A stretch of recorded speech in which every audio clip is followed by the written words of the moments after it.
Hi everybody, it's Mrs. Miller here with another First Chapter Friday. This week's book is called Sweep, The Story of a Girl and Her Monster. It's by Jonathan Auxier. He wrote a book called The Night Gardener, which is a really, really awesome book.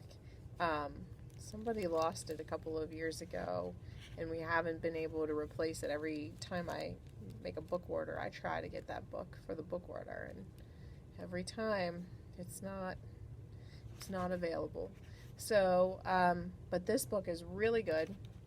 It takes place in historic London at a time when they needed chimney sweepers to clean chimneys because they would heat houses with fireplaces. There wasn't electric heat, and so they needed chimney sweepers to clean the chimneys, or else it would cause a fire and damage. So because they needed somebody to actually get inside the chimney, little kids had to do it. And it was not nice work, as you can imagine, because those are cramped, dark places.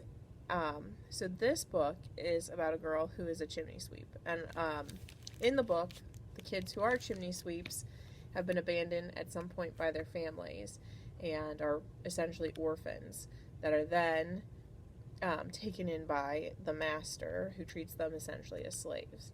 And this book is magical. It's really, really good.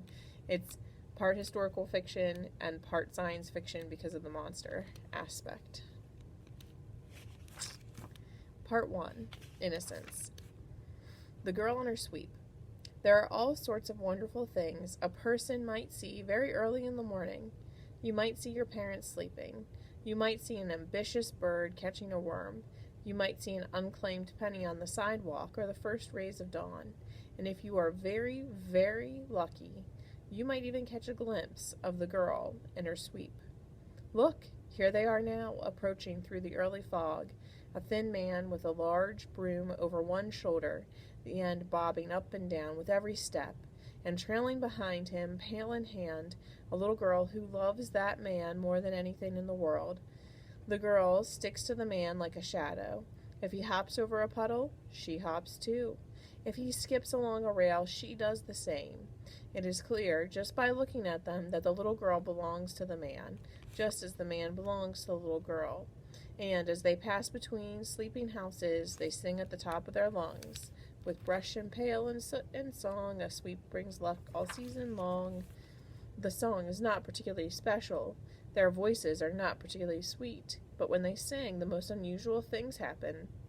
Instead of people snapping their windows shut to block out the sound, they rise from their beds, one by one, throw back the curtains, and decide to love the world just a little bit more.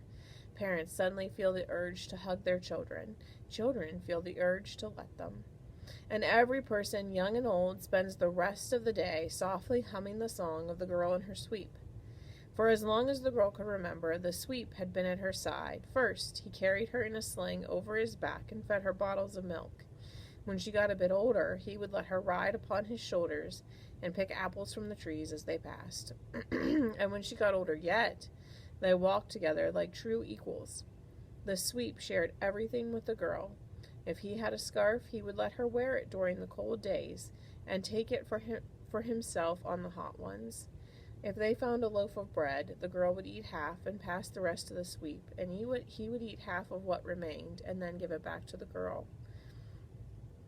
Then she would eat half again, and so on. They would trade the loaf back and forth until the bread was gone and their bellies were full. The sweep let the girl share in his work too. First, he just had her scoop ashes from the hearth. But when the girl became a bit stronger, he let her climb chimneys with him. From the start, the girl was a natural climber. She had long limbs, just like the sweep, and her thin frame could wriggle through the tiniest flues. Being inside a chimney is a frightening thing. It's so dark and cramped that one can scarcely tell which way is up. And so, when the girl and her sweep climbed inside a chimney, they would sing to each other.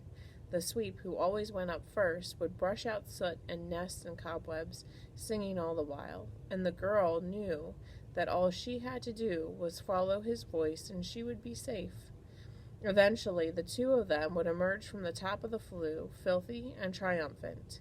The view from a chimney stack is truly a majestic thing. For miles in every direction, all you can see are rooftops and more rooftops, like tiny dunes stretching the horizon. Many times the sweep remarked that the king and lords wouldn't wish for a better view, and he should know, because he had swept a few palaces in his day. Of course, life was not always easy for the girl and her sweep. Many nights were cold and wet. Many days were humid and hungry. More than once they entered a new town and quickly found themselves surrounded by a band of disgruntled local sweeps.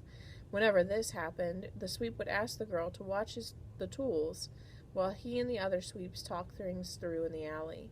He would emerge a few minutes later, limping slightly, his clothes a little torn, but smiling as broadly as ever.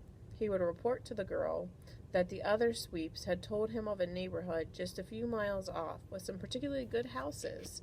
In thanks for his valuable information, he had decided to give them all the money in his pockets. When the sweep did secure work, he would get paid a coin or something, sometimes even 2 coins. On his way out the door, he would always warn the homeowner to burn the chimney hot all night long, just in case any sparrows tried to make a nest up there. This was a special joke between the girl and the sweep, and it was the girl who could do not to spoil things by laughing. Later that night, once the sun had set and the town was asleep, they would return to the same house, and the girl would clamber up the rain gutter to the edge of the roof and let down a rope for the sweep to follow up after her. Then, walking very carefully so as not to make any noise, they would lay blankets against the smoking chimney stack, which was warm to the touch, and make their beds. Most children despise bedtime and will do anything to avoid it. This is because they are forced to sleep under scratchy covers inside stifling houses. If they could sleep like the girl and her sweep on warm rooftops beneath a canopy of stars, they would understand just how magical bedtime could be. As they started into the infinite dark, sometimes the sweep would tell the girl stories about their day. Other times they would just lie in silence. But every night ended the same way, with her falling asleep against his chest as he stroked her hair and sang her a special lullaby. With brush and a pail and soot and song, a sweep brings luck all season long. As the sweep sang these words, the girl would drift off, dreaming of stars and seas and adventures far, far away. This was life as the girl knew it, and every night she slept soundly, knowing that she and the sweep would have each other forever. Chapter 2, Voices in the Dark. Nan, tell us about the sweep. It was dark in the coal bin, but Nan could tell it was Newt who was asking. Newt was newest to Crud's crew. He was barely 6 years old. He didn't know all the rules. The first rule was you never asked another climber about life before. There were 5 climbing boys in the coal bin: Newt, Whittles, Shilling Tom, Roger, and Nan. Nan wasn't a boy, but you'd never know that to look at her. She was as grimy as the rest of them. "Who told you about the sweep?" Nan said. "Was it Roger?" "Keep me out of it, Cinderella," Roger muttered. He called Nan Cinderella because he thought it annoyed her. He was right. "No one told me," Newt said. "I dreamed about him. Last night I slept in your corner. I dreamed him and the girl were both singing to all the people. Only I woke up before I could hear the words."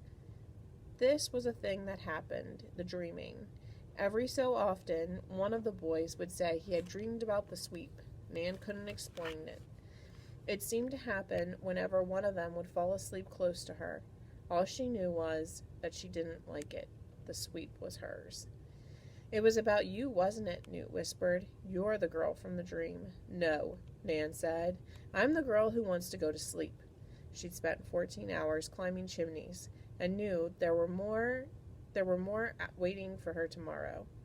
"You're splashing in the wrong puddle, Newt," said a raspy voice by the slat window. It was Whittles. He was only 8, but his voice sounded like an old man's on account of breathing too much chimney soot. "Me and Shilling Tom been dreaming about the girl and her sweep for years. Not once have we gotten Nan to fess up that it's her." "Aye," said Shilling Tom. He was Whittles' best mate. You might as well try to get a second helping from Trundle's pot. Trundle was the woman who cared for them, if you called it that. I won't fess up. It's nonsense, Nan said. And it was nonsense. How could two people have the same dream? Is the sweep a real person? Newt asked. He sounds lovely. Much nicer than Mr. Crud. He whispered this last just a bit, in case Crud could hear him upstairs. Sweeps aren't supposed to be lovely, Nan said. They're grimy and tough as stone, just like chimneys. Maybe lovely was a fine thing to call a person in Newt's old life, but he was a climber now. He wouldn't last long if he kept using words like that. She heard the boy move closer. Please, Nan? Her eyes had adjusted to the dim light, and she could see the outline of his head. With his curls shaved off, he really did look like a newt. They had named him well. Just tell me if he's real. I promise I won't tell the others. Don't beg. A climber never begs. That was another rule. Maybe I can sleep here next to you. He clasped her arm. Then I'll dream about him all on my own. Nan knew what the boy was saying. He thought that somehow the dream was coming from her, which was impossible. She pulled away. Find your own corner. Go easy on the kid. It was Whittles. It's only been a week since he... You know. He didn't say the rest. None of them knew what had happened to Newt's family to have him end up here, but it had to have been bad. It was always bad. I'm not begging, Newt said, but it's a true fact. I can't sleep without a bedtime story. My mommy always says... He corrected himself. Always said. His voice faltered. It's just, I thought hearing a story about the sweep might help me fall asleep. Nan remembered when she had felt the same way. That was a long time ago. That was before. I can tell you about the sweep. Roger had crawled out from his spot under the stairs. He was Cinderella's old master before Crud snatched her up. So I'm going to stop there. But this is a really, really good book. I loved it. It did not take me long to read this book, and it's quite magical. So it's called Sweep, The Story of a Girl and Her Monster. It's by Jonathan Auxier. Sorry, I said Auxier earlier. So I hope you come to the library. I hope you check it out. Have a great day.